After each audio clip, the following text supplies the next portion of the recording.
Time for the first monthly managers' questions with Matt Sadler, submitted by supporters. So, the first question is submitted by Ian, and he says, "It is well documented how well we can play against teams that dominate possession and counter-attack when the opportunity arises, but we seemingly find it difficult to break down the lesser skilled teams in our league and open them up to take opportunities. How would you see the team being able to do this season, and what alternative options and formations would you consider are in place to deal with this threat and our hopes this season?" Well, there's probably a couple of things in there. Yes, I think we are very well organised against in-possession teams, or try to be anyway.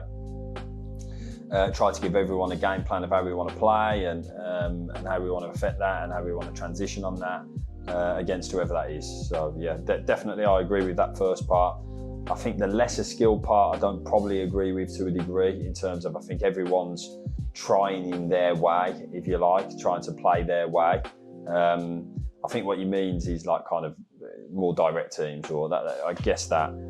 But that's just another way that people play. So we've tried to recruit a robust team, a team that I think we can work hard on second balls, we can try and land on second balls, we can be physical in our first contacts and second contacts in our own box and their box, and try to win duels, which are, a lot of League Two games, it is all about duels. And I think as the season goes on, you'll see even those possession teams will start becoming a little bit more direct as the pitches start to get a little bit of wear and tear. So I think for us, we just try and do our way. We try to be really athletic in wide areas, as athletic as we can be. We try to create chances in the wide areas for our eights and our strikers in the box. We try to be really, really good on set plays. Try to be really good in terms of the way that we transition. So in answering that, it's more kind of a question of we try to put a team together that can win in loads of different ways against as many different shapes and formations as we possibly can. Will that always be the case? 100% no, and I haven't met a League Two team yet that has been indestructible against every single style or formation. So it's an ever-going kind of line of trying to work out the best approach in each game, but we just try and have as many weapons as we possibly can to overcome oppositions.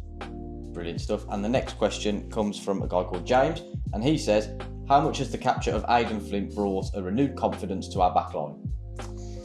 Well, Aiden's an incredible defender, incredible person, had an unbelievable career, so all of those things are good. But I think the biggest thing for me is he's bought into us straight away. Like he hasn't rested on the fact that all of those things I've just said are true. He just wants to do more. So I think that's the biggest thing for me. And with Dave leaving and Harry being out and Tails coming out and Oshin moving on, and listen, we knew there were we knew it was a new backline, so we wanted to certainly just look at that and see if there's that little bit of experience that we could bring in, which he's brought in. But most importantly, he's a good person and a fantastic leader of people in the backline. So let's keep hoping that he just does what he's done. And the next question comes from Robert. He says, he feels we've recruited very well, but in terms of strikers, do you have any plans to recruit a free agent should Presley or Kanu get injured?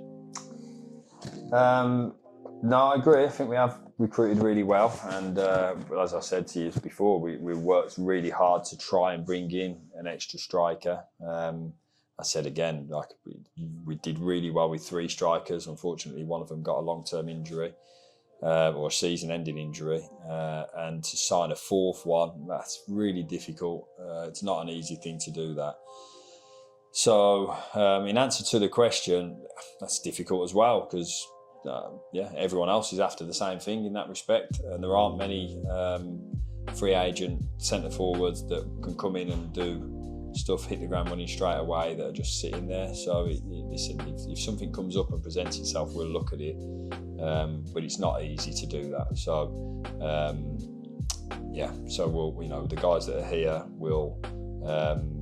I think we've got some really good variety in the strikers we have. Albert's a little bit different from Jamil and Aaron and Daniel, and then Rico, who can be up there as well. So they all add a little bit of different. And another question from another Robert. Hi Matt, Who would win in a fight between 100 gorillas versus one Aiden Flint? Yeah, it's a good question. Listen, I wouldn't. In answer to that, I wouldn't want to fight Aiden Flint. He's a man mountain. And listen, I wouldn't want to fight 100 gorillas either. So it's a tough one. But that guy is a man mountain. So I can understand the question. So I'm going to go with Aiden. But yeah, I wouldn't want to fight either. Good stuff. I agree as well. I think Aiden would win. So the next question has come from someone called Mark, and he says, whilst VAR creates its own issues with stop-start and the interpretation of the game, etc., would you like to see technology reach League One and League Two, or do you think traditional officiating adds to the match spectacle? I personally would like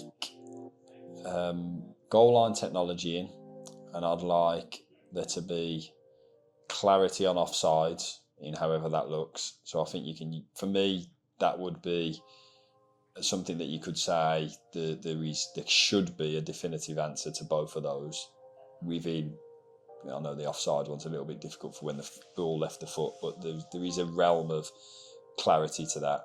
But for everything else, I'd like it not to be. I can't stand seeing people celebrate and then have to wind back from that celebration. I hate that. For me, that takes out one of the biggest and best emotions in the game. I'll go back to the game against Chesterfield, for example, Chesterfield away, and if Levi's second goal got chalked out for some reason, what that would then have taken away from everybody. I know the reverse of that is you get supporters in the team that the goal's been chalked away from celebrate, but it just leaves a bitter taste in my mouth for what I want to see football played as. That raw emotion of scoring a goal is something that I think we're starting to take away. That I dislike that. But for goal line technology, for offsides that there's clarity to, I would like to see for that. Brilliant, Matt. Thanks for your time, and that's this month's edition of Manager There we Questions. go. Thank you, guys. Much.